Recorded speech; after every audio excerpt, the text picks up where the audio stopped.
My name is Greg Hunter. Welcome to part one of the 30 Years' War. These talks are about the history of the wars, with emphasis on discerning the actual war aims. These talks are not about whether the wars were morally justified. However, feel free to discuss your moral judgments. I will be proposing a framework for understanding the actual aims of these wars. And I will be interested in your opinion on how well you think this framework can account for the history. Were Iraq's weapons of mass destruction an imminent national security threat? Would you agree no? They were illusions conjured up in the interests of wealth and power. More to that later. Was humanitarianism a significant influence on the aims of the new Cold War? The United States military has launched dozens of Tomahawk missiles on sites in Syria. The missiles hit the Syrian airfield where that horrific chemical attack was launched that killed more than 80 civilians. No child of God should ever suffer. It was this image of a grief-stricken father holding his two dead twins that affected Trump more than any other.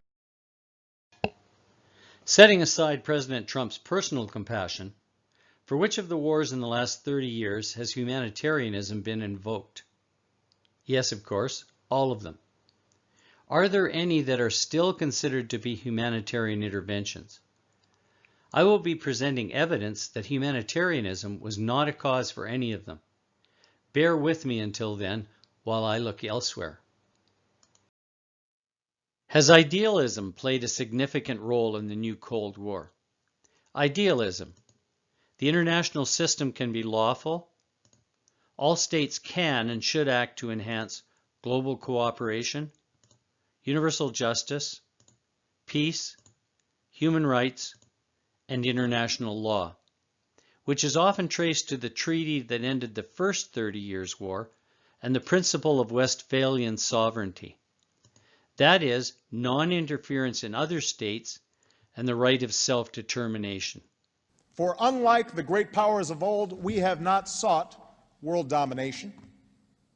Our union was founded in resistance to oppression. We do not seek to occupy other nations. We will not claim another nation's resources.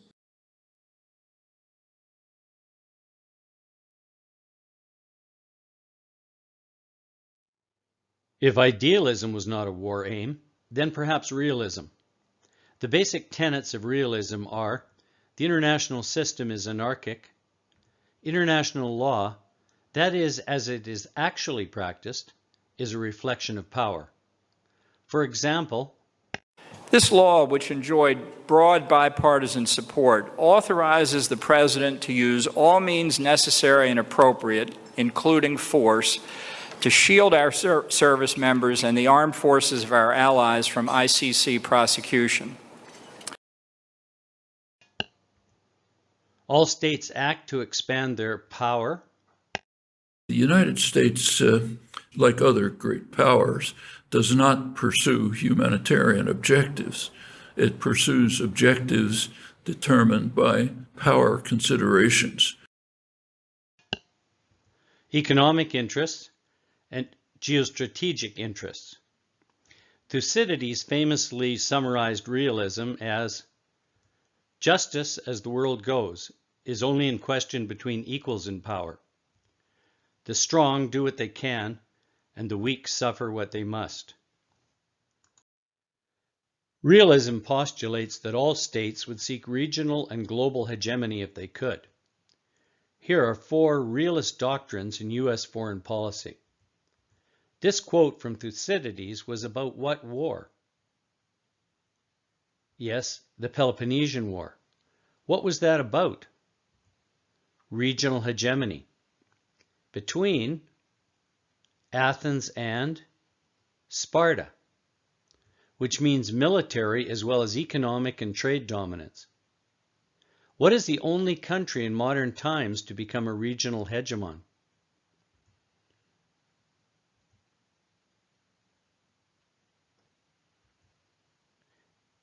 And what is the doctrine that affirms that hegemony? The Monroe Doctrine. Thucydides' quote was warning Milos that they must be subservient. And for the same reason, Theodore Roosevelt said the U.S. must carry a big stick. The USA's longest war for regional hegemony was the Indian Wars. They have also fought Britain, Spain, Mexico, Japan, the USSR, as well as attacking with troops, proxy forces, or economic and political warfare most countries in the Americas. The most costly war for regional hegemony in terms of U.S. lives was against the Confederacy. Their current Milos is Venezuela. And if Venezuela is Milos, there are two Spartas gaining influence there, Russia and China. Or to use another analogy depicted in this cartoon, in 1898 the U.S. was able to stop Britain's aggression against Venezuela. Now, however, will the U.S. be able to stop Russia and China's cooperation with Venezuela? For centuries, what was Britain's European strategy? To balance against any potential European hegemon and peer competitors in North America, Africa, and Asia, and to become a global hegemon. The U.S. is also an offshore balancer. What doctrine have these men promoted that has been U.S. policy for 70 years? The containment of Russia and China, as stated in the Truman Doctrine. Truman couched his doctrine in the idealistic terms of supporting free people against tyranny, yet the first application was in Greece, where he supported the fascists, and then in Korea, where he supported the brutal dictator Syngman Rhee. Spykman's map shows the main, but not exclusive, battles of containment to be in the Rimland.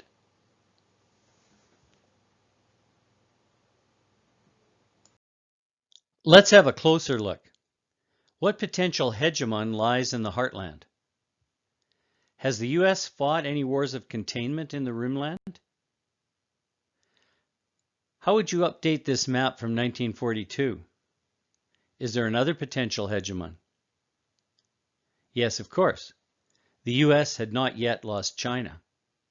The norm is we rule everything, and if someone else tries to control their own area, that's disruptive of the international system. Since the Clinton years, U.S. Pentagon planning has included the words full-spectrum dominance. You might say Mahan in 1890 had the same idea. What military power did he promote? Sea power. The need for Britain, France, Germany, Japan, and the U.S. to contain Russia and China, and for U.S. control of the sea, sea lanes, and choke points. It appears he missed the step of containing Germany and Japan, but he was correct about the importance of U.S. naval power through history and today. Why was Alsace-Lorraine coveted? To control its energy resources.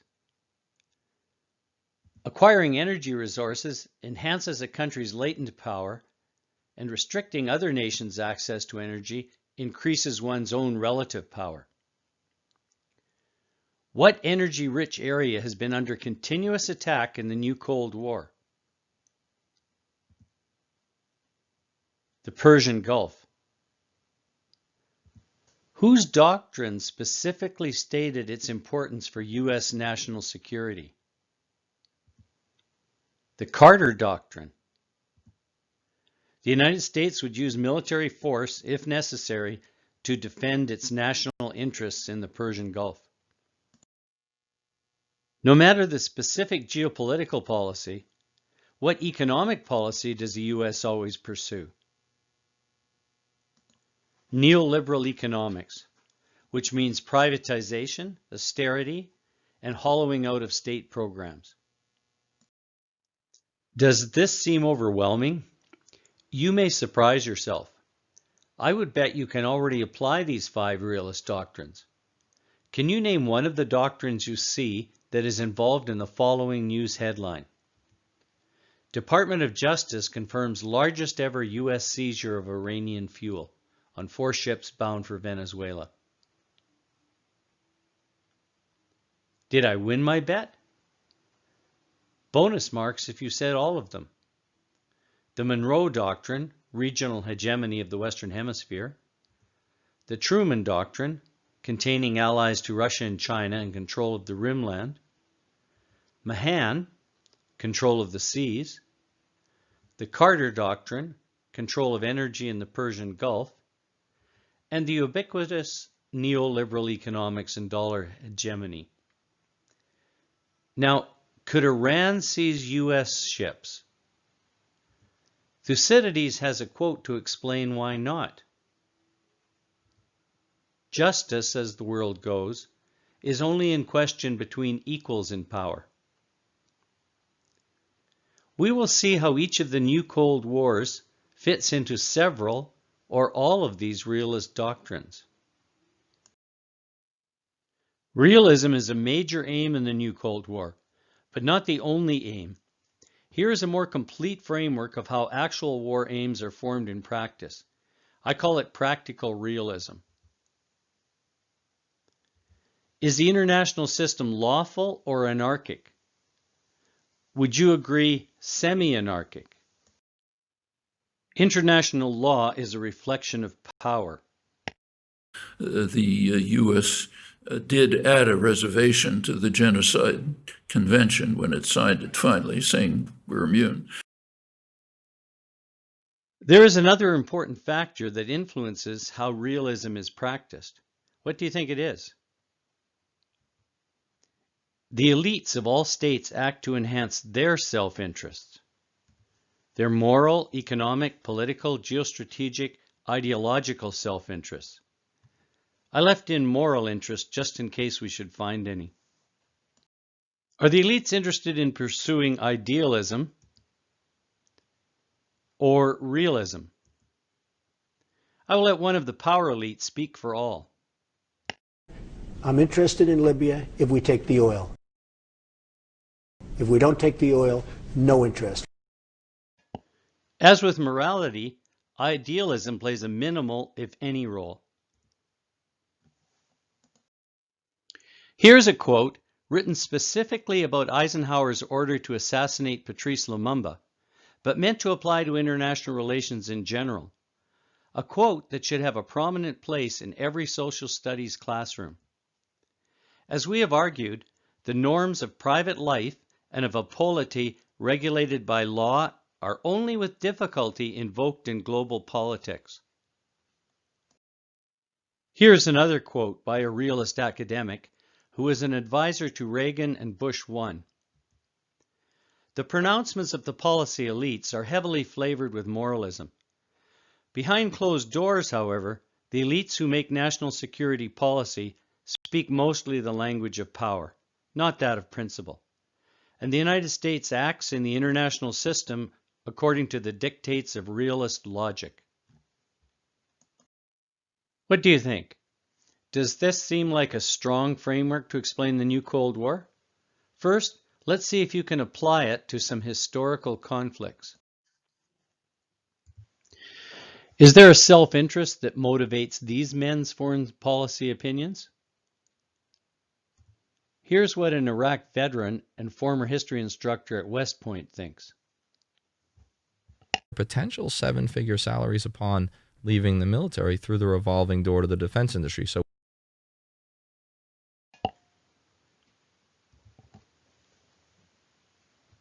economic self-interest. Is their opinion aligned with idealism or realism?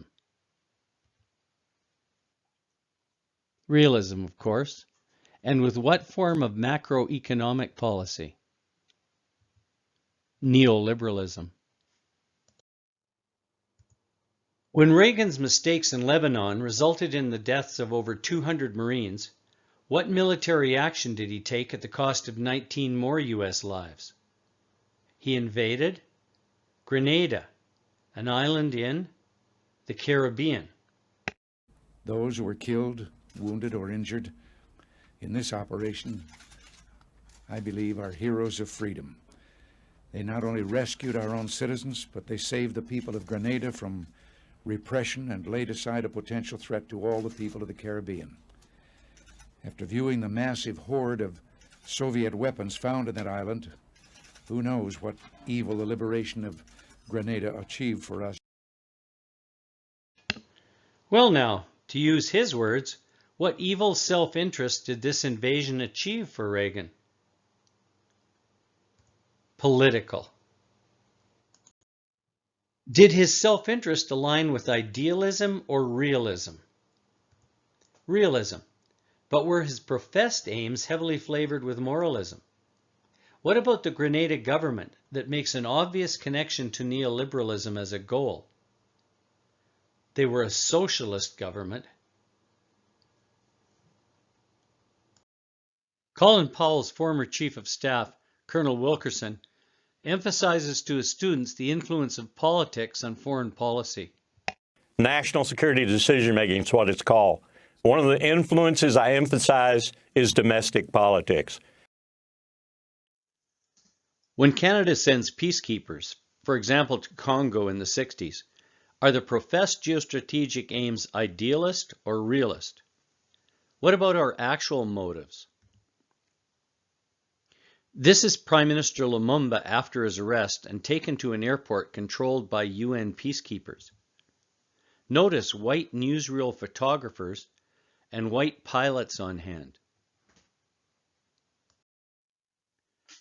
This is Canadian Prime Minister Diefenbaker.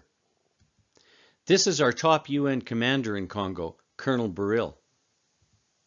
Yves Engler relates how Colonel Burrill described his actions in a Department of Defense interview.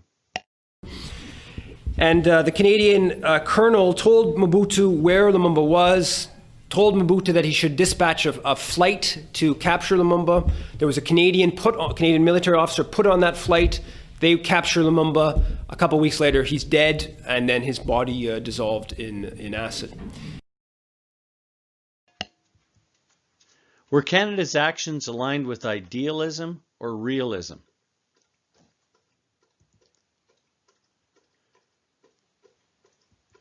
This book is an academic study of our Congo mission. In it, you will not find one government document aligned with idealism, except some lower-level civil servants who surreptitiously went against government policy and transferred some resources to fight famine in the Congo. What realist U.S. doctrines was Canada aligned with? The Monroe Doctrine? How? It would not do for Canada to oppose the regional hegemon. Truman Doctrine? How? To oppose Soviet interests in Congo, and in particular to hold NATO together, whose commander was a Belgian, threatening to resign if the U.S. did not accede to overthrowing Lumumba. Neoliberal economics? How? The interests of Western private mining corporations and financial institutions. When the weak challenge the strong, whether Congo or Milos, the strong do what they can, and the weak suffer what they must. George H.W. Bush fought Gulf War I against Iraq inside Kuwait. Clinton fought a bombing and sanctions war against Iraq. George W. Bush followed similar realist logic, but in ways influenced by the ideology of his administration. Retired General Wesley Clark describes a visit to the Pentagon a few weeks after 9/11. And one of the generals called me and he said, "Sir, you got to come in and talk to me a second." I said, "Well, you're too busy." He said, No. He says, "We've made the decision. We're going to war with Iraq." This was on or about the 20th of September. I said, "We're going to war with Iraq. Why?" He said, "I don't know." He said, "I guess they don't know what else to do." And then I came back to the Pentagon about 6 weeks later. I saw the same officer. I said, why haven't we attacked Iraq? We still going to attack Iraq? He said, "Oh, sir," he says, "it's worse than that." He said, he pulled up a piece of paper off his desk. He said, "I just got this memo from the Secretary of Defense's office. It says we're going to attack and destroy the governments in 7 countries in 5 years." We're going to start with Iraq, and then we're going to move to Syria, Lebanon, Libya, Somalia, Sudan, and Iran. Seven countries in 5 years. Some hard-nosed people took over the direction of American policy, and they never bothered to inform the rest of us. What is the ideology of those hard-nosed people called? Neoconservatism. What is that ideology, and how did it influence U.S. war aims? More to that later. Thesis. The 30 Years' War is based on the calculations of practical realism. That is, realism refracted by elite self-interest. Does this seem to you to be a plausible framework? I will be interested to hear your opinion on how well it holds up to the evidence.